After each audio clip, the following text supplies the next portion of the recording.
सभी गांव वाले उन दोनों को देखने लगे और बोले, इन दोनों के तो भाग्य ही खुल गए, क्योंकि खुद महादेव ने इनकी जोड़ी चुनी है। वहीं जुनून पूरी तरह हैरानी से खड़ी थी और वहीं हसरत के चेहरे पर सख्त भाव था, जैसे उसे कोई फर्क ही न पड़ रहा हो। उसी पल जुनून हैरानी से बोली, आपने अभी क्या कहा? मेरी और सर की शादी? नहीं, मुझे लगता है कि आपको कोई गलत फहमी हुई होगी। हम वो नहीं हो सकते हैं। महागुरु ने कहा, हमें पहचाने में कोई गलती नहीं हुई है। तुम दोनों ही बनोगे शिव और पार्वती। यही महादेव का इशारा है। हसरत ने सख्त आवाज कहा, मुझे इन सब में विश्वास नहीं है और मुझे शादी करने में भी कोई इंटरेस्ट नहीं है। तो अपने महादेव से कहिए वो किसी और को चुन ले। वही जुनून परेशान होकर बोली, और मुझे भी शादी नहीं करनी, और वो भी इनसे कभी नहीं। तो आप किसी और को ढूंढ लीजिए। वही गांव वाले इन दोनों की बातें सुनकर आपस में फूस फूसते हुए बोले, ये दोनों अपना किस्मत क्यों खराब करना चाहते हैं, जबकि खुद महादेव ने इन दोनों को चुना है एक दूसरे के लिए, और ये दोनों है कि किसी और को चुने के लिए बोल रहे हैं। तभी हसरत ने कहा, हसरत सिंघानिया हूँ मैं, और मैं आपके महादेव के फैसले पर इनकार करता हूँ। हसरत के बात सुनकर महागुरु एक विश्वास के साथ स्माइल करते हुए कहा, तुम भले ही महादेव पर विश्वास नहीं करते, पर यह मौसम देख रहे हो, ये इशारा है तुम दोनों के लिए। तुम दोनों बस एक दूसरे के लिए बने हो, और तुम कुछ भी कर लो इससे भाग नहीं सकते हो, और ये महादेव की मर्जी है, तो तुम चाह के भी कुछ नहीं कर सकते हो। महागुरु ने सरपंच से कहा, मुहूर्त निकला जा रहा है, इन्हें जल्दी तैयार करके लाइए। सरपंच महागुरु की बात सुनकर तुरंत अपने आदमियों और कुछ महिलाओं से कहा, हमारे पास समय नहीं है, इन्हें जल्दी तैयार करके लाओ। तभी सभी गांव वाले ने भी कहा, हाँ हाँ जल्दी तैयार करके लाइए, हमें शिव और पार्वती के दर्शन करने हैं। उसी पल जुनून बोली, पर जुनून की बात बीच में काटे हुए दादी बोली, परवर कुछ नहीं, तुम दोनों की शादी पहले ही हो चुकी है। क्या हुआ? वो शादी बस दिखौती के लिए हुई थी, पर जब किसी लड़की के गले में मंगलसूत्र और मांग में सिंदूर पड़ जाती है, तब वो शादी नकली नहीं होती है। और तुम दोनों की जोड़ी खुद महादेव ने चुनी है, तो मैं कौन होती हूँ उनके फैसले को इनकारने वाली। दादी आगे बोली, इन दोनों को ले जाइए। दादी की बात सुनकर जुनून का तो मुंह रोने सा बन गया, और वहीं हसरत का चेहरा सख्त था। उसी वक्त उन दोनों को जबरदस्ती लेकर चले गए। कुछ देर बाद मंडल के एक साइड से हसरत रौबदार तरीके से चलते हुए आ रहा था। उसके हाथ में गुलाब की वरमाला था। हसरत ने बिल्कुल शिव की तरफ सिर्फ एक धोती पहना हुए था। उसके बाजुओं में और उसके गले में रुद्राक्ष से श्रृंगार किया गया था, और हसरत के अपर बॉडी पर कुछ नहीं था, जिससे हसरत का अट्रैक्टिव सिक्स पैक साफ दिख रहा था। जब हसरत चलकर आ रहा था, तब हवाएं तेज हो गई थी, जैसे खुद महादेव आ रहे हो। वही महागुरु हसरत को देखकर मुस्कुराने लगे और बोले, इस लड़के की चेहरे की तेज और चलने का आकर्षण बिल्कुल महादेव जैसा है। महागुरु ने दूसरी साइड देखा, जहाँ से जुनून आ रही थी। जुनून ने पार्वती जैसे सफेद कलर की साड़ी और ऑन शोल्डर ब्लाउज पहनी हुई थी, और उसके लंबे घने बाल खुले हुए थे। जुनून को भी बिल्कुल पार्वती जैसे ही श्रृंगार किया गया था। महागुरु जुनून को देखते हुए बोले, ये लड़की माता पार्वती जैसे रूप रंग और मासूम सा चेहरा है। महागुरु उन दोनों को देखकर मुस्कुराते हुए ऊपर देखकर बोले, हर हर महादेव। वही मंडप के एक साइड में हसरत और दूसरी साइड में जुनून खड़ी थी। वो एक दूसरे को देखते हुए सीढ़ियां चढ़ रहे थे। वो दोनों मंडप पर ही पहुंचे थे कि तभी व्हाइट कलर की 5-6 गाड़ियां गांव वालों की भीड़ से आ रही थी। वो गाड़ियां मंडप के पास आकर एकदम से रुक गई, और उस गाड़ियों में से बहुत सारे हट्टे कट्टे गुंडे निकलकर मंडप को घेर लिया, और एक गाड़ी में से ठाकुर निकलते हुए मंडप के पास खड़ा हो गया और गुस्से में कहा, मैंने कहा था ना मैं जल्दी आऊंगा। अरे ये क्या, मेरी बेइज्जती करने के बाद? तुम दोनों यहाँ तो शादी कर रहे हो, पर तुम चिंता मत करो, मैं तुम दोनों की शादी नहीं होने दूंगा। तभी ठाकुर गुस्से में अपने आदमियों से कहा, इस मंडप को पूरा तहस नहस कर दो और उस लड़की को अपने साथ लेकर आओ। ठाकुर की बात सुनकर सभी गांव वाले हैरान हो गए, और वही दादी को अब बहुत चिंता होने लगा। उसी पल सरपंच ने कहा, ठाकुर तुम ये क्या कर रहे हो? तुम्हें पता नहीं है कि यहाँ क्या चल रहा है, और तुम हमारे गांव की इतनी सालों की परंपरा टूटने की कोशिश कर रहे हो। ये हम होने नहीं देंगे। ठाकुर ने गुस्से में कहा, मुझे अच्छे से पता है कि यहाँ क्या हो रहा है, और मुझे इस परंपरा से कोई लेना देना नहीं है। ये तुम अच्छे से जानते हो, तो मेरे और मेरे दुश्मन के बीच मत ही आओ, तो ये तुम्हारे लिए बेहतर होगा। सरपंच ठाकुर की बात सुनकर डर गया। वहीं दादी जुनून को ले जाने की बात सुनकर घबरा गई। उन्हें कुछ समझ ही नहीं आ रहा था कि वो जुनून को कैसे बचाए। ठाकुर अपना रोब जमाते हुए हसरत से कहा, मैं तुम्हें मार कर ही इस लड़की को अपने साथ हवेली लेकर जाऊंगा और अपने बेटे से शादी करवाऊंगा। अब तुम कुछ भी नहीं कर पाओगे, क्योंकि मेरे हट्टे कट्टे आदमी तुम्हें जिंदा नहीं छोड़ेंगे, और जहाँ तुम्हारा अंतिम संस्कार होगा वही मेरा बेटे की तेरे बीवी के साथ, अरे नहीं, अपनी बीवी के साथ सुहाग रात मनाएगा।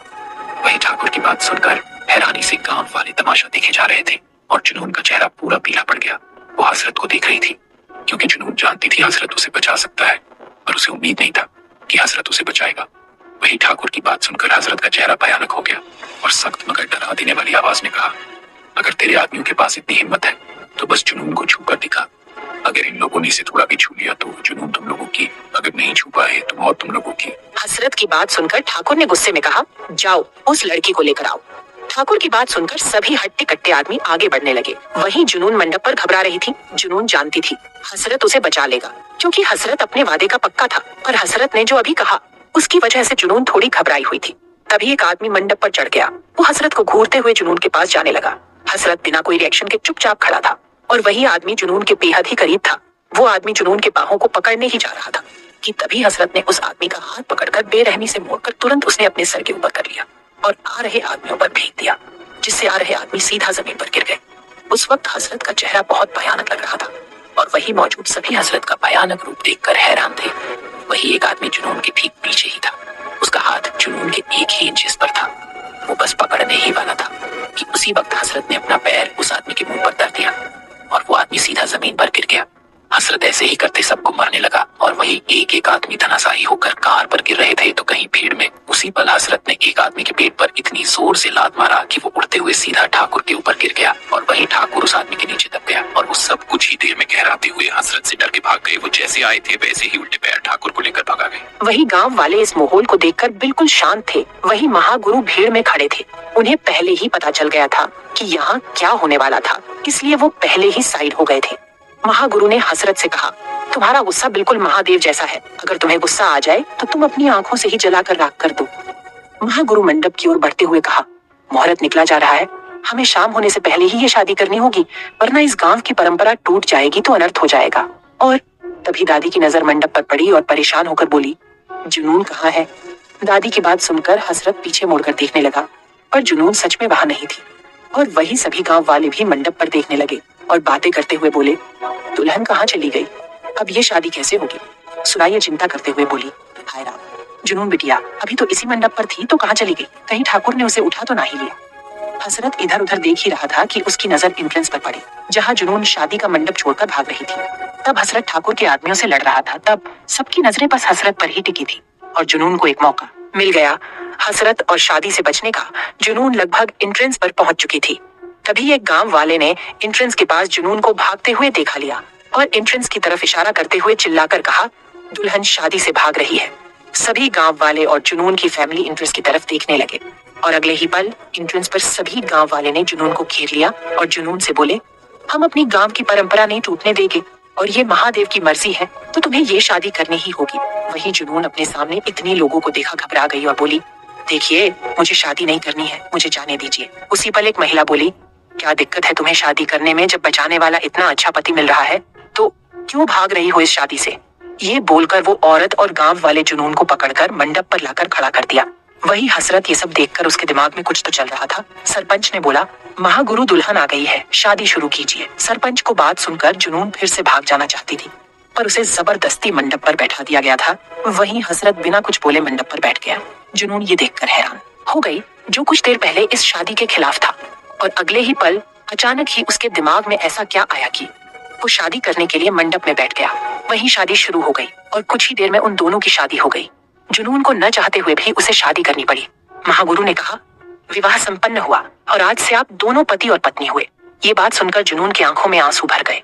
वहीं हसरत के चेहरे पर कोई रिएक्शन नहीं था। महागुरु ने इतना बोलते ही था, तभी वहां एक हेलीकॉप्टर उस फील्ड में लैंड हुए और उस हेलीकॉप्टर में से वीएन और एजे दोनों उतरकर हसरत के बगल में खड़े हो गए।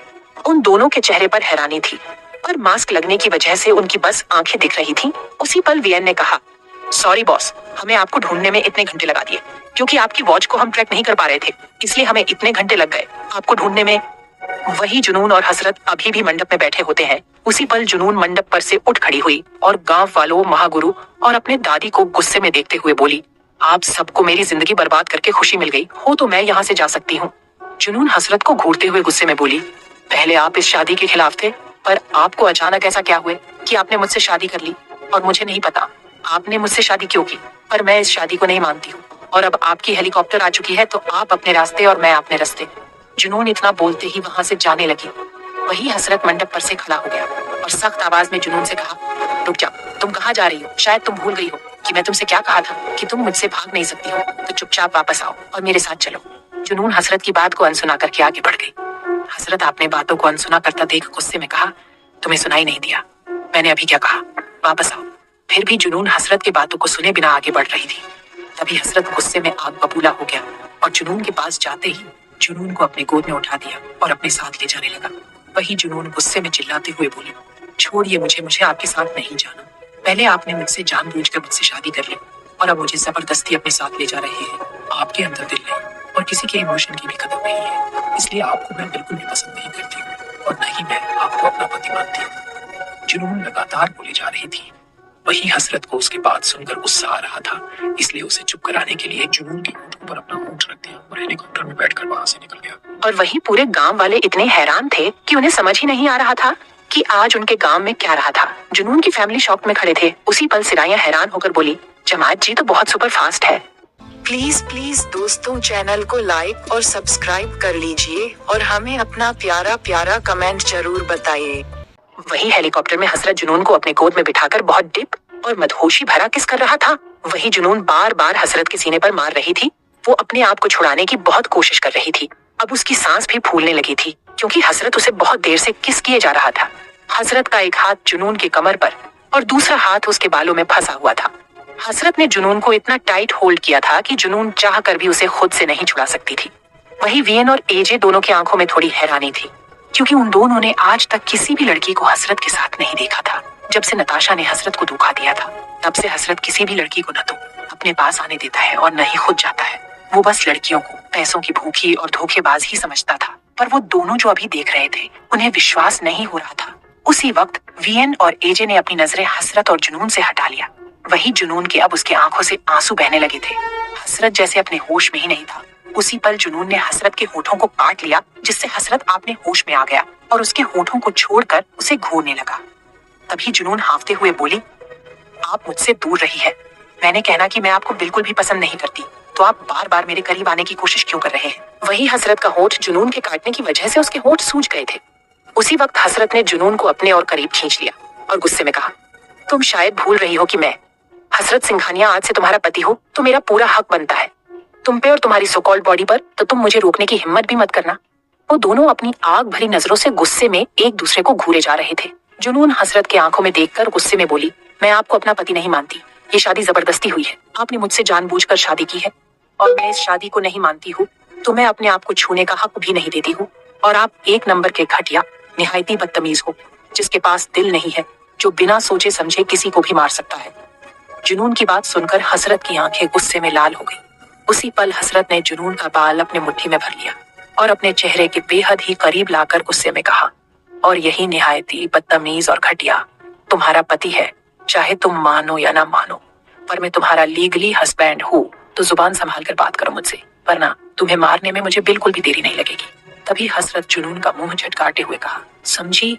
वही जुनून हसरत की धमकी से डर गई और उसने तुरंत हसरत से कहा, मुझे फर्क नहीं पड़ता कि आप मेरे लीगल हस्बैंड हो या इनलीगल, बस मैं आपको अपना पति नहीं मानती हूँ, तो आप मुझे छोड़ दीजिए और मुझे जाने दीजिए। मैं आपकी शकल नहीं देखना चाहती हूँ। तभी हसरत ने जुनून को छोड़ दिया और इविल स्माइल करते हुए कहा, तुम्हें किसने रोका? जाना चाहती हो तो जा सकती हो। हसरत इतना बोलकर हेलीकॉप्टर का डोर खोल दिया और जुनून को नीचे कूदने का इशारा कर दिया। वही जुनून हसरत को डर से देखने लगी, पर अचानक ही हसरत के चेहरे पर एक शैतानी मुस्कुराहट आ गई और अपने गोद में से जुनून को हेलीकॉप्टर से धक्का दे दिया। वही जुनून अपने आप को हवा में पाकर घबरा गई और अपनी आंखें डर से भींच ली। तभी जुनून एक नदी में गिर गई। वही रॉयल एम्पायर में ऋषि हसरत का काम संभाल रहा था क्योंकि हसरत पूरे 2 रात तक गायब था। ये बात ऋषि अच्छे से जानता था और ये भी जानता था कि हसरत के साथ क्या हुआ था। जब वीएन एजे ने उसे बताया कि हसरत जंगल के आग में फंस गया था, तब वो वहीं से कहीं गायब हो गया था। ऋषि इस बात को सुनकर शॉक्ड हो गया था, पर उसे विश्वास था कि हसरत जिंदा होगा, इसलिए वो बहुत आराम से बिना किसी को बताए काम कर रहा था। तभी अर्शी का फोन रिंग होने लगा। अर्शी कॉल को पिक करके बोला, बोलिए मॉम। ऋषि की बात सुनकर उसकी मॉम ने कहा, कहाँ है हसरत? वो परसों रात से घर नहीं आया और वो मेरा कॉल भी नहीं पिक कर रहा है, और मैंने उसे कहा था ना कि वो जेसिका से मिल ले, पर वो वहाँ नहीं गया। और तुम्हें क्या जरूरत थी हसरत की जगह पर तुम्हें जाने की? मैंने तुमसे कहा था जाने के लिए और तुम गए भी तो तुमने उसे धमकाया। तुम्हें शर्म नहीं आती? ऐसा करते हुए वो हमारे बारे में क्या सोचेगी? ऋषि बोला, मॉम उसे छोड़ो, मैं उसके बारे में क्या सोचूंगा कि वो लड़की मेरे मॉम को भड़का रही है मेरे खिलाफ। और मॉम, मैं उसे धमका नहीं रहा था, वो तो मैं बस उसे समझा रहा था कि वो मेरे भाई के साथ लॉयल रहे हैं। और आप जानती है कि मैं कितना बेशर्म हूँ, तो मैं कुछ भी बोल सकता हूँ। और हाँ, कॉल कट कीजिए, मैं बहुत बिजी हूँ। ऋषि की मॉम गुस्से बोली, सच में तुम बेवकूफ और बेशर्म हो, तुमसे बात करना ही बेकार है। इतना बोलकर कॉल कट कर दी। वही जुनून नदी में डूब रही थी, क्योंकि जुनून को तैरने नहीं आता था। वो पानी में छटपटा रही थी। वो बार बार अपने हाथ को पानी पर मार रही थी, पर अचानक ही जुनून का हाथ अपने आप रुक गया और उसका हाथ धीरे धीरे अंदर जाने लगा और वो डूब गई। उसके डूबते ही एक शख्स नदी में खुद गया और जुनून को पानी से बाहर निकालकर जमीन पर लेटा दिया। उसी वक्त वो नौजवान लड़का जुनून के गालों पर थपथपाते हुए कहा, जुनून क्या तुम ठीक हो? जवाब दो मुझे। पर जुनून वैसे ही पड़ी रही। उसी पल उस लड़के ने जुनून के पेट को दबाने लगा, जिससे जुनून के मुंह से अचानक ही पानी निकल गई। जुनून अब होश में आ चुकी थी। वो अपने आंखों से उस शख्स को देखने लगी और धीमी आवाज में बोली, मुझे बचाने के लिए थैंक्स अय्यांश। अय्यांश जुनून को उठाते हुए कहा, क्या तुम ठीक हो? अय्यांश रूही का बड़ा भाई, अय्यांश जामवाल, जो हैंडसम और बहुत अट्रैक्टिव था। उसकी आंखें बहुत शांत थी, उसके चेहरे पर कोई भाव नहीं थे। जुनून बोली, यस आई एम फाइन। अय्यांश ने बिना कोई भाव से कहा, तुम यहाँ कैसे, और तुम्हें जब तैरना नहीं आता तो तुम पानी में गई ही क्यों? मैं जाना तो नहीं चाहती थी, पर किसी बदतमीज की वजह से मैं इस पानी में थी। पर तुम यहाँ क्या कर रहे हो? जुनून बोली, मैं बस यहाँ से गुजर रहा था, तभी तुम मुझे डूबती हुई नजर आई, तो मैं तुम्हें बचाने के लिए मैं यहाँ आ गया, अय्यांश ने कहा। वहीं जुनून की साड़ी पानी की वजह से भीग चुकी थी। तभी अय्यांश ने अपना लॉन्ग कोट उतारकर जुनून को पहना दिया और अपने साथ लेकर चला गया रूही का घर। रूही अपने रूम में इधर उधर परेशान होकर टहल रही थी। वो परेशान होकर बोली, जुनून तुम कहाँ हो? मुझे तुम्हारी टेंशन हो रही है। तुम पार्टी के बाद कहाँ चली गई? पता नहीं तुम कहाँ होगी, तुम कैसी होगी? रूही जब होटल के बाहर आई थी तब जुनून वहाँ नहीं थी। वो जुनून को आसपास ढूंढने लगी, पर वो वहाँ नहीं मिली। रूही उसके घर भी गई थी, पर जुनून वहाँ भी नहीं। रूही को समझ नहीं आ रहा था वो अब क्या करे। तभी रूही की मम्मी हॉल में चिल्लाते हुए बोली, ओह जुनून बेटा, तुम्हें क्या हुआ? तुम इतनी भीगी क्यों हो? रूही सुनते ही वो हॉल की तरफ दौड़ पड़ी। वही जुनून चेयर पर बैठी थी। रूही तुरंत आकर जुनून के गालों पर अपने हाथ रखकर चिंता करते हुए बोली, क्या हुआ तुम्हें? क्या तू ठीक है? बताना, मैं तेरे लिए कितनी परेशान हो गई थी। मुझे लगा कि तुझे किसी ने। वो इतना बोलते ही रुक गई और अपने फैमिली को देखने लगी, जो उसे ही हैरानी से देख रहे थे। अय्यांश बिना कोई रिएक्शन दिए कहा, जुनून गलती से पानी में गिर गई थी। उसी पल सुशीला परेशान होकर जुनून के माथे को छूते हुए बोली, जुनून बेटा, तुम ठीक तो हो ना? तुम्हें बुखार तो नहीं है? तुम्हें सर्दी जैसा तो नहीं ला रहा है क्या? मैं तुम्हारे लिए कुछ अच्छा बनाऊं? जुनून बहुत प्यार से सुशीला का हाथ पकड़कर बोली, नहीं मैं ठीक हूँ, आपको ऐसा कुछ करने की जरूरत नहीं है। रूही सुशीला से मुंह बनाते हुए बोली, मम्मी आप तो मेरी ऐसी केयर नहीं करते। जब मैं कुछ दिन पहले जब ट्रिप से आई थी तो आपने मुझे पानी तक नहीं पूछा था, और आप जुनून को देखते ही उसके लिए खाना बनाने की बात कर रही है। आप मेरे और जुनून में भेदभाव करती हो। चुप कर, तुम्हें जुनून को ड्रेस चेंज करवाने के लिए अपने रूम में ले जाना चाहिए, पर तू है कि मुझसे बहस कर रही है। जा इसका ड्रेस चेंज करवा। उसकी बात सुनकर रूही अपना मुंह बना ली और जुनून की फिक्र करते हुए जुनून को अपने रूम में लेकर चली गई। वही सुशीला अय्यांश से बोली, जा बेटा तू भी अपने कपड़े चेंज कर ले, वरना सर्दी हो जाएगी। सुशीला की बात सुनकर अय्यांश अपने रूम में चला गया। वहीं जुनून ड्रेसअप होकर रूही से बातें कर रही थी। उसने एक डार्क ब्लू कलर की एक स्कर्ट और एक कमर तक की व्हाइट टॉप पहनी हुई थी, जिसमें वो बहुत खूबसूरत लग रही थी। तभी रूही की नजर जुनून के गले में गई और हैरान होकर बोली, तेरे गले में मंगलसूत्र कैसे? कहीं तूने शादी तो नहीं कर ली? वो भी मुझे बिना बताए अय्यांश ने जब जुनून को कोट पहनाया था, तब जुनून ने अपने आप को उस कोट से अच्छे से कवर कर ली थी, जिसकी वजह से उसके गले में पड़ा मंगलसूत्र नहीं दिखाई दे रहा था। और जब वो नदी में गिरी थी तब उसका मांग भी धुल चुका था, जिसकी वजह से किसी को नहीं पता चला कि जुनून की शादी हो गई है।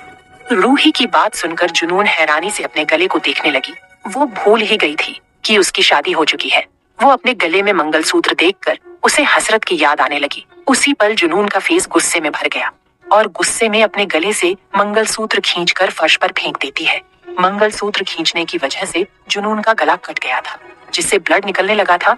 वहीं रूही जुनून के गले को देखकर परेशान होकर बोली, तूने ये क्या किया? देख तेरे गले से खून निकलने लगा। मैंने बस पूछा था कि ये तेरे गले में कैसे आया, पर तूने गुस्से में मंगलसूत्र को गले से निकल फेंक दिया।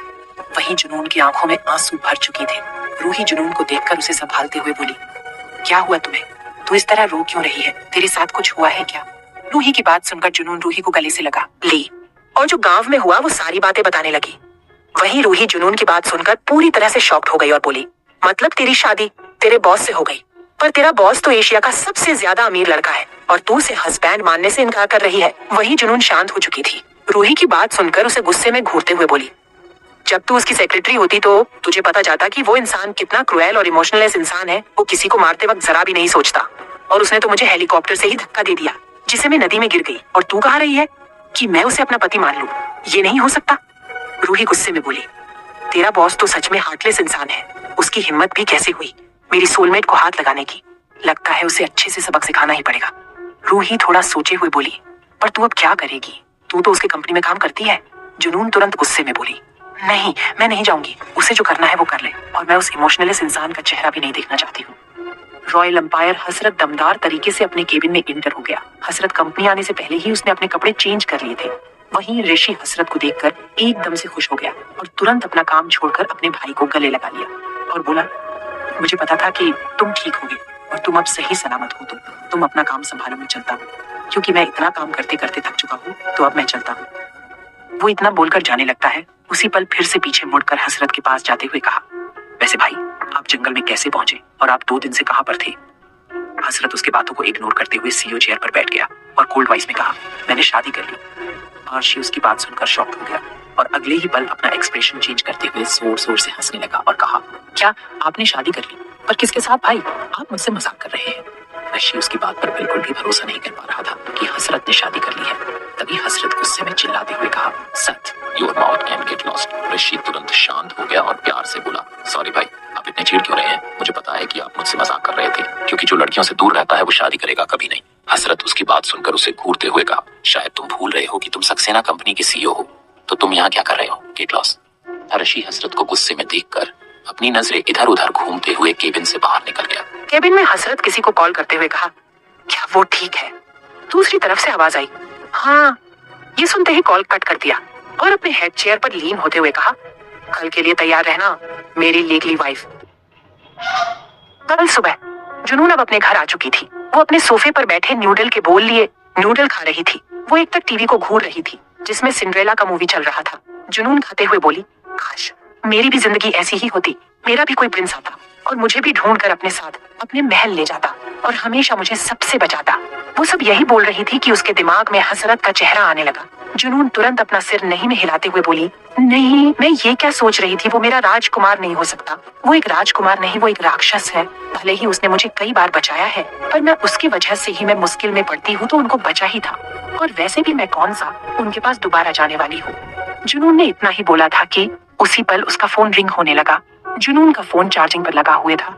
जुनून अपने फोन को लेने के लिए सोफे से उठकर फोन की तरफ बढ़ने लगी। वो जैसे ही कुछ कदम आगे बढ़ी, उसका पैर आपस में फंस गए और वो सीधा फर्श पर पसर गई। उसके पूरे नूडल्स जमीन पर गिर चुके थे। जुनून गुस्से में चीड़ गई और उठाते ही फोन की तरफ बढ़ गई। वो जैसे ही अपने फोन के पास पहुंची, वैसे ही वो कॉल कट गया। जुनून अपने फोन की स्क्रीन को देखने लगी जिस पर सीईओ छपा था। जुनून गुस्से में इरिटेट होकर बोली, अच्छा हुआ इनका कॉल पहले ही कट हो गया, वरना मैं ही कट करती थी।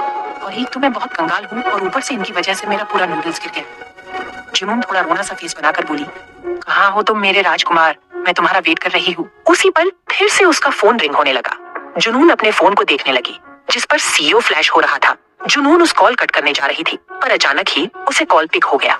जुनून को न चाहते हुए भी फोन को अपने कानों के पास लगाना पड़ा। जुनून थोड़े गुस्से में बोली, आपको क्या प्रॉब्लम है मुझसे जो आप मुझे कॉल कर रहे हैं? दूसरी साइड से हसरत कोल्ड वॉइस में कहा, ऑफिस आओ। जुनून उसकी बात सुनते ही तुरंत बोली, नहीं, मैं ऑफिस नहीं आ रही हूँ और मैं अब से आपकी कंपनी में काम नहीं करूंगी और मैं आपकी शक्ल भी नहीं दिखूंगी। वहीं हसरत सख्त आवाज में बोला, कि भूलो मत कि तुम मेरी सेक्रेटरी हो, तो बिना सवाल किए आधे घंटे में ऑफिस पहुंचो। जुनून बहुत एटीट्यूड से बोली, नहीं आऊंगी, जो आपको करना है वो कर लीजिए, लेकिन मैं नहीं आऊंगी। हसरत सख्त आवाज में कहा, फाइन, जस्ट वेट 2 मिनट्स। हसरत इतना बोलकर कॉल कट कर दिया। जुनून हसरत की, बस 2 मिनट इंतजार करो। सुनकर उसे कुछ समझ नहीं आया। वहीं हसरत अपने हेड चेयर पर बैठे एक डेविल स्माइल करते हुए कहा, मुझे यकीन था तुम नहीं मानोगी, पर मैं भी हसरत सिंघानिया हूँ। अब देखो तुम कैसे भागते हुए ऑफिस आती हो। Just wait and watch. और इतना बोलकर वो अपने चेयर से उठते हुए अपने ग्लास वॉल की तरफ अपना हाथ पैंट में डालकर खड़ा हो गया और अजीब सा मुस्कुराने लगा। वहीं जुनून अपने नूडल को उठाने के लिए जैसी ही झुकी, वैसे ही उसकी घर की डोर बेल बजी। जुनून हैरानी से डोर को देखने लगी, क्योंकि उसके घर कभी कोई आता नहीं था, तो ये कौन हो सकता है। जुनून डोर की तरफ बढ़ गई और डोर खोलते हुए बाहर देखने लगी, जहाँ एक आदमी ब्लैक कपड़े पहने अपने हाथ में कुछ डॉक्यूमेंट लिए खड़ा था। जुनून हैरानी से बोली, आप कौन? उस आदमी ने बिना कोई रिएक्ट किए कहा, मैं रॉयल एम्पायर का लॉयर हूँ। लॉयर इतना बोलकर जुनून की तरह अपने हाथ में लिए डॉक्यूमेंट को बढ़ा दिया। जुनून हैरानी से उस डॉक्यूमेंट को लेकर बोली, ये किस चीज का डॉक्यूमेंट है और ये मुझे क्यों दे रहे हैं? लॉयर ने कहा, ये डॉक्यूमेंट रॉयल एम्पायर कंपनी से आया है और आप पर केस फाइल किया गया है क्योंकि आपने कॉन्ट्रैक्ट को तोड़ा है, जिसकी वजह से आपको कॉन्ट्रैक्ट के हिसाब से पेनल्टी के तौर पर 50 करोड़ देने होंगे और अगर आपने इस पेनल्टी को नहीं दिया तो आपको 15 साल की जेल होगी। जुनून हैरानी से आंखें फाड़े डॉक्यूमेंट को देखने लगी। उसमें यही सब लिखा था जो लॉयर बता रहा था।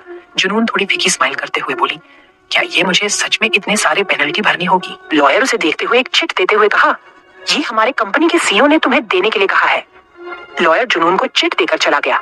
जुनून उस चिट को खोल कर देखने लगती है। उस चिट में हसरत ने लिखा था कि अगर तुम आधे घंटे में ऑफिस नहीं पहुंची तो तुम्हारे घर 10 मिनट में पुलिस पहुंच जाएगी और तुम्हें चोरी के इंजाम में जेल पहुंच जाओगी, तो हरी आप। जुनून उस चिट को पढ़कर गुस्से में पागल हो गई और जोर से चिल्लाते हुए बोली, इमोशनलिस्ट। जुनून इतना बोलकर रेडी होने चली गई। रॉयल एम्पायर ग्लास के दीवार के पास हसरत खड़ा होकर पूरा मुंबई देख रहा था। तभी ऋषि केबिन के अंदर आते हुए कहा, भाई गुड न्यूज। हसरत ऋषि की तरफ मुड़कर अपने ठंडे आंखों से देखने लगा।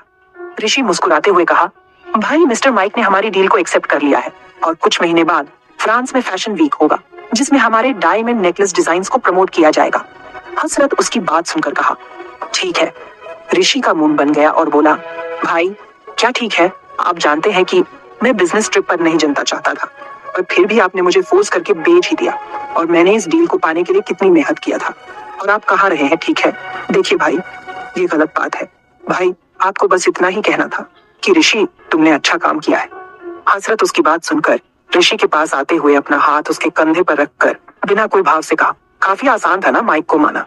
तुम्हें क्या लगा कि मुझे कुछ पता नहीं चलेगा कि तुमने वहां क्या किया है? क्या मैं तुम्हारी अच्छे से तारीफ करूं? ऋषि उसकी बात सुनकर तुरंत बोला, नहीं आपको बताने की जरूरत नहीं है, तो मैं चलता हूँ। ऋषि इतना बोलकर जाने लगा। अगर वो नहीं चाहता तो शायद ही हसरत उसका पोल खोल देता। ऋषि एंट्रेंस तक पहुंचा ही था कि वो किसी से टकरा गया। ऋषि उसे देखने लगा। वो जुनून थी। ऋषि उसे देखकर स्माइल करते हुए कहा, सॉरी मैंने देखा नहीं। जुनून बोली, कोई बात नहीं। ऋषि शरारती लहजे में कहा, मुझे खुशी है कि मैं इतनी खूबसूरत लड़की से टकराया। और आपका नाम? ऋषि ये तो जानता था कि हसरत की कोई सेक्रेटरी है, पर यह नहीं जानता था कि जुनून ही उसकी सेक्रेटरी और उसकी भाभी है। जुनून उसकी अजीब सी बात सुनकर बोली, मैं जुनून सिन्हा और मैं सीईओ सर की सेक्रेटरी हूँ। ऋषि उसकी बात सुनकर मुस्कुराते हुए कहा, ओ तो आप है मेरे भाई की सेक्रेटरी, काफी सुंदर हो। ऋषि जुनून से फ्लर्ट कर रहा था। वही हसरत उसकी बातें सुनकर उसे घूरते हुए ऋषि के पास आ गया और सख्त आवाज में कहा, क्या तुम्हें यहाँ से जाना नहीं है जो इस तरह से खड़े हो? ऋषि हसरत को गुस्से में देखकर बोला, चिल ब्रो, तुम्हें इतनी जल्दी क्या होती है मुझे भगाने की? और भाई आप तो छुपे रुस्तम निकले जो लड़कियों को एक नजर नहीं देखता। वो अपनी इतनी खूबसूरत सेक्रेटरी रखी है। नॉट बैड भाई। जुनून उसकी इतनी बेशर्मी देखकर हैरान थी क्योंकि जुनून उसके सामने ही खड़ी थी और उसके सामने ही उसकी बातें कर रहा था। ऋषि जुनून को देखते हुए अपना एक हाथ जुनून की तरफ बढ़ा दिया और कहा, बाय द वे मैं ऋषि हूँ, सक्सेना कंपनी का नया सीईओ, और अगर आपको कोई भी प्रॉब्लम हो तो आप मुझे याद कर सकती हैं। जुनून हैरान होकर हिचकिचाते हुए अपना हाथ आगे बढ़ा दी। उन दोनों के हाथ मिलने से पहले हसरत ने ऋषि का हाथ पकड़कर उसे एंट्रेंस के बाहर धक्का दे दिया और कोल्ड वॉइस में कहा, गेट लॉस्ट। ऋषि हसरत को देखकर मजाकिया लहजे में कहा, मैं सब समझता हूँ भाई। हसरत उसे घूरने लगा। ऋषि उसकी घूरती नजर पाकर तुरंत वहां से भाग गया। तभी हसरत ने केबिन का डोर बंद कर दिया और उसी वक्त जुनून को डोर से सटा दिया और अपने बाहों के बीच घेर लिया। हसरत के ऐसा करने की वजह से जुनून अचानक ही डर गई और हसरत की आंखों में देखने लगी। वहीं हसरत उसे घूर रहा था। उसी पल हसरत ने कहा, तुम 5 मिनट लेट हो, तुम्हें पेनल्टी भरनी होगी। जुनून आंखें फाड़े हसरत को देखने लगी और बोली, क्या मुझे 5 मिनट लेट होने की वजह से पेनल्टी भरनी होगी? सीईओ सर, आपने बस आधे घंटे में पहुंचने के लिए था ना कि 5 मिनट लेट होने की वजह से पेनल्टी भरने को? मैं पेनल्टी नहीं भरूंगी। हसरत जुनून की बात सुन तो रहा था पर उसकी नजरें जुनून के गुलाबी होठों पर थी। तभी अचानक ही हसरत का होठ जुनून के गुलाबी होठों पर सट गया और हसरत जुनून को धीरे धीरे किस करने लगा। वही हसरत के अचानक किस से जुनून शॉक्ड हो गई और हसरत को आंखें बड़ी किए देखने लगी। तभी हसरत ने जुनून को एकदम से खुद से सटा दिया और उसे कमर से टाइट होल्ड कर लिया। हसरत जुनून के कभी लोअर लिप्स को तो कभी अपर लिप्स का टेस्ट ले रहा था। उसी वक्त हसरत का किस डिप होने लगा। वही जुनून स्टैचू की तरह खड़ी थी। उसे बहुत गुस्सा आ रहा था। तभी जुनून ने हसरत को अपना पूरा जोर लगाकर उसे धक्का दे देती है पर हसरत उसके एक ही कदम के दूर पर गया। उसी वक्त हसरत ने जुनून के हाथ को पकड़कर उसे मोड़ दिया और उसका पीठ अपने सीने से सटा देता है। हसरत जुनून को सूंघते हुए उसके कानों में सेड्यूसिंग वॉइस में कहा, तुम्हारी बॉडी की खुशबू लैवेंडर की खुशबू जैसी है। जुनून उसकी बात सुनकर गुस्से में अपने आप को छुड़ाने की कोशिश करने लगी पर हसरत उसे इतनी आसानी से छोड़ दे ये तो हो ही नहीं सकता था। तभी जुनून गुस्से में बोली, मुझे आपको कितनी बार बतानी पड़ेगी कि मैं आपको पति नहीं मानती हूँ और मैं यहाँ आपकी वाइफ नहीं एक सेक्रेटरी हूँ। तो आप अपने सेक्रेटरी के साथ ऐसा करते हुए आपको शर्म नहीं आती है? हसरत एक तिरछी स्माइल करते हुए कहा, मुझे तुम अपना हस्बैंड मानो या ना मानो, आई डोंट केयर, पर तुम कहीं भी रहो, चाहे घर रहो या ऑफिस रहो, पर रहोगी मेरी वाइफ ही ना। पर मैं तुम्हें अपनी वाइफ नहीं मानूंगा और ना ही तुम्हारा कोई ससुराल होगा, पर मैं तुमसे अपनी वाइफ वाली सब हक लूंगा, पर तुम्हें वाइफ का दर्जा नहीं दूंगा। जुनून हैरानी से गुस्से में बोली, आप कहना क्या चाहते हैं? हसरत ने तिरछी मुस्कुराहट के साथ कहा, ये तुम्हारी सजा है, जो तुमने मेरे साथ आज तक किया है उसकी पेनल्टी है। तुम्हारी जिंदगी बर्बाद करके और तुमसे कोई शादी भी नहीं करेगा, क्योंकि मैं होने नहीं दूंगा। जुनून गुस्से में बोली, मतलब आपने मेरी जिंदगी बर्बाद करने के लिए शादी किया था? आप सच में रूथलेस और इमोशनलेस है। मुझे छोड़िए, मुझे जाने दीजिए, वरना मैं आपको मार दूंगी। तभी जुनून हसरत के हाथ पर जोर से काट लेती है, जिससे हसरत के हाथ से खून बहने लगता है और हसरत की भी थोड़ी पकड़ ढीली हो गई, जिससे जुनून तुरंत खुद को छुड़ाकर भागने लगती है। उसी वक्त हसरत ने जुनून के गले को पकड़ लिया, जिससे जुनून के मुंह से आह निकल गई। तभी हसरत की नजर जुनून के गले पर पड़ी, जहां उसके मंगलसूत्र की जगह पर बहुत गहरी चोट लगी थी। हसरत उसके गले को देखकर उसकी आंखें गहरी हो गई। उसे बिल्कुल समझने में देर नहीं लगी कि जुनून ने मंगलसूत्र को निकालकर फेंक दिया, पर हसरत ने उसे कुछ नहीं बोला और तुरंत उसे अपनी गोद में उठा लिया। जुनून गुस्से से उसे घूरते हुए बोली, आप मुझे कहाँ ले जा रहे हो? आप क्या करने वाले हो? मुझे छोड़िए। जुनून इतना बोलते ही उसके गोद में अपने हाथ पैर चलाने लगी, पर हसरत उसे कहाँ छोड़ने वाला था। उसी पल हसरत ने जुनून को सोफे पर लेटा दिया। वहीं जुनून की आंखें डर से बंद हो गई। उसी पल जुनून को अपने गले पर कुछ महसूस हुआ। जुनून अपने आंखें खोलकर हसरत को देखने लगी, जहां हसरत उसके बेहद ही करीब था। हसरत जुनून के गले को अपने कोल्ड आंखों से देखकर दवा लगा रहा था। हसरत की गर्म सांसें उसके चेहरे पर पड़ रही थी। जुनून बहुत हैरान थी कि हसरत उसकी केयर क्यों कर रहा था। हसरत जुनून से दूर होते हुए कोल्ड वॉइस में कहा, तुम मुझे घूर क्यों रही हो? जुनून चिढ़ते हुए बोली, आप क्या दिखाना चाहते हैं कि आप एक केयरिंग इंसान हैं, और मैं आपको बस एक हार्टलेस और इमोशनलेस ही समझूंगी, और आप भूल ही कितनी झूठी फिक्र दिखा लो, पर फिर भी आपसे कोई प्यार नहीं करेगा। हसरत उसे गुस्से में घूरते हुए कहा, shut up, I don't care about you. जो तुम्हारे जख्मों पर मरहम लगूंगा, क्योंकि मैं नहीं चाहता कि जब मैं तुम्हारे गले पर किस करूं तो तुम्हारा सो कॉल्ड खून मेरे मुंह में आ जाए। जुनून गुस्से में चीड़ गई और बोली, जब मेरी बॉडी आपको इतनी ही सो कॉल्ड लगती है तो आप मुझे छूते क्यों हैं? हसरत उसे घूरते हुए कहा, क्योंकि हसरत सिंघानिया को बस वही चीज चाहिए होती है जिसके पीछे पूरी दुनिया हो, और वो चीज सिर्फ और सिर्फ हसरत सिंघानिया के पास होनी चाहिए। जुनून हसरत के बातों को समझ नहीं पाई। आखिर हसरत ने अभी क्या कहा? तभी हसरत ने जुनून के कमर पर चिंगोट लिया, जहाँ काला तिल था। जुनून का काला तिल नहीं दिख रहा था, फिर भी हसर ने बिना देखे ही चिंगोट लिया। जुनून गुस्से में चिल्लाते हुए बोली, ये क्या बदतमीजी है? हसरत जुनून को इग्नोर करते हुए हेड चेयर की तरफ बढ़ गया और कहा, मेरे लिए कोल्ड कॉफी लेकर आओ, और भागने के बारे में सोचना भी मत, वरना इसके आगे तुम समझ लेना। जुनून चिढ़ते हुए सोफे से उठ गई और केबिन के बाहर जाने लगी। कुछ देर बाद जुनून अपने हाथ में कॉफीज लिए HR डिपार्टमेंट से होते हुए आ रही थी। तभी सामने से आ रही सिया जुनून को रोकते हुए बोली, तुम एक दिन से कहा थी, तुम्हारी वजह से मुझे CEO सर का आज की शेड्यूलिंग करनी पड़ी। सिया जुनून को एक नोट देते हुए बोली, ये आज की शेड्यूलिंग है, चेक कर लेना। और हाँ, श्रेयांश कपूर CEO सर से अर्जेंटली मिलना चाहते हैं, क्योंकि आज उनकी 1 बजे की फ्लाइट है, तो जाने से पहले CEO सर से मिलना चाहते हैं, और इस नोट में उनसे मिलने का टाइमिंग और प्लेस है। श्रेयांश कपूर फैशन इंडस्ट्री का बहुत बड़ा बिजनेसमैन है और हसरत का क्लाइंट है। जुनून सिया से बोली, सॉरी, अगर मेरे वजह से आपको कोई प्रॉब्लम हुई हो तो, और मैं CEO सर को बता दूंगी। जुनून इतना बोलकर वहां से चली गई। वही हसरत हेड चेयर पर लीन था। तभी जुनून केबिन के अंदर आ गई और हसरत के टेबल के पास जाकर कॉफी रखते हुए बोली, मिस्टर रूथलेस, आपकी कॉफी, और आपसे श्रेयांश कपूर आपसे मिलना चाहते हैं। टाइमिंग 11 बजे और प्लीज मीट मी होटल। जुनून इतना बोलकर वहां से जाने लगी। वही हसरत अपने कॉफी को हाथ में लिए कहा, कहाँ जा रही हूँ? जुनून आंख घुमाते हुए बोली, मैं अपने वर्किंग प्लेस पर जा रही हूँ। क्या अब मैं अपने डेस्क के पास भी नहीं जा सकती? हसरत कोल्ड आंखों से घूरते हुए कहा, तुम मेरे साथ चलोगी? जुनून तुरंत बोली, वो आपसे मिलना चाहते हैं ना कि मुझसे? हसरत उसकी बात सुनकर अपनी कॉफी टेबल पर रखकर जुनून के पास आ गया और सख्त आवाज में कहा, मैंने तुम्हारी परमिशन नहीं मांगी। हसरत इतना बोलकर जुनून का हाथ पकड़कर केबिन के बाहर चला गया। एपिसोड में लगातार बने रहने के लिए चैनल को लाइक और सब्सक्राइब कर लीजिए।